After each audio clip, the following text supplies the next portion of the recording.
Hi hello అందరికి నమస్తే, welcome to our channel. నా పేరు రవీందర్. తెలంగాణ రాష్ట్రంలో కాంగ్రెస్ పార్టీ అధికారంలోకి రావడానికి 6 గ్యారెంటీలే ప్రధాన పాత్ర పోషించాయి. ఈ 6 గ్యారెంటీల్లో కూడా ఎక్కువగా మహిళలను దృష్టిలో పెట్టుకొని 6 గ్యారెంటీలను రూపొందించారు.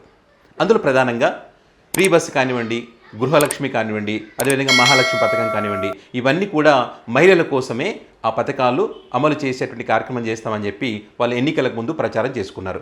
అయితే మరి ఈ పథకాలన్నిటికీ కూడా మహిళలు ఆకర్షితులయ్యారు. మరి కాంగ్రెస్ పార్టీని గెలిపించారు. కాంగ్రెస్ పార్టీ అధికారంలోకి వచ్చిన తర్వాత మొదటి సంతకం సీఎం రేవంత్ రెడ్డి గారు 6 గ్యారెంటీలకు సంబంధించిన దానిపైనే సైన్ చేశారు. ఆ తర్వాత తొలి క్యాబినెట్ మీటింగ్లో కూడా ఈ 6 గ్యారెంటీలకు సంబంధించినటువంటి వాటికి చర్చించినటువంటి పరిస్థితి.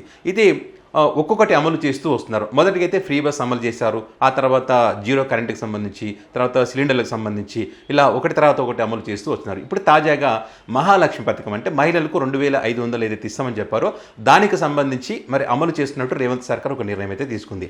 ఈ పథకం జూలై మాసం నుంచి అమలయ్యేటువంటి అవకాశం అయితే ఉంది. అయితే ఈ పథకానికి అర్హులెవరు, విధి విధానాలు ఏంటి అనేది చూస్తే కనుక ఖచ్చితంగా ఈ పథకం పొందాలనుకుంటే కనుక తెల్ల రేషన్ కార్డు ఉండాలి. ఎవరైతే మహిళ ఉంటారో ఆ మహిళకు ఈ పథకానికి అప్లై చేసుకునే వారికి ఖచ్చితంగా తెల్ల రేషన్ కార్డు ఉండాలి. అదేవిధంగా ప్రభుత్వం నుంచి ఎలాంటి పింఛన్లు తీసుకొని కుటుంబంలోని మహిళలై ఉండాలి.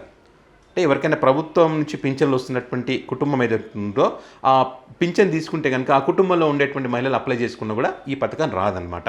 అప్లై చేసుకున్నటువంటి వ్యక్తి తెలంగాణ వ్యక్తి అయి ఉండాలి. తెలంగాణలో నివాసం ఉంటూ తెలంగాణ వ్యక్తి అయి ఉండాలి. అలాంటి వారికి మాత్రమే దీనికి అర్హులుగా ఉంటారు. ఇక ఆ కుటుంబానికి స్త్రీ యజమాని అయి ఉండాలి. ఇప్పుడు అప్లై చేసుకున్న వ్యక్తి ఆ కుటుంబానికి యజమాని అయి ఉండాలి. ఇక బీపీఎల్ కుటుంబానికి చెందినటువంటి వ్యక్తి అయి ఉండాలి. ఇదే కాకుండా వివాహమై కూడా ఉండాలి. వివాహమైనటువంటి మహిళలకే ఇది వర్తిస్తుంటుంది.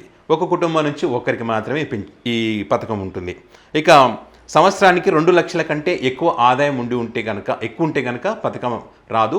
ఆ 2 లక్షల లోపు ఉంటేనే ఈ పథకం వచ్చేటువంటి అవకాశం ఉంటుంది. దీనికి సంబంధించి సీఎం రేవంత్ రెడ్డి ఇంకా గ్రీన్ సిగ్నల్ ఇస్తే కనుక ఈ జూలై మాసం నుంచి ఈ పథకం అమలయ్యేటువంటి అవకాశం అయితే ఉంటుంది. మరి చూడాలి, ఒక్కొక్కటిగా వాళ్ళు అమలు చేస్తూ వస్తున్నారు కదా. ఈ మహాలక్ష్మి పథకానికి సంబంధించి కూడా చాలామంది మహిళలు అయితే ఎదురు చూస్తూ ఉన్నారు, ఎప్పుడు అమలు చేస్తారని. అయితే ఇక్కడ ప్రతి మహిళకు 2500 పథకం అమలు చేస్తామని చెప్పి ఎన్నికలకు ముందు అయితే చెప్పారు.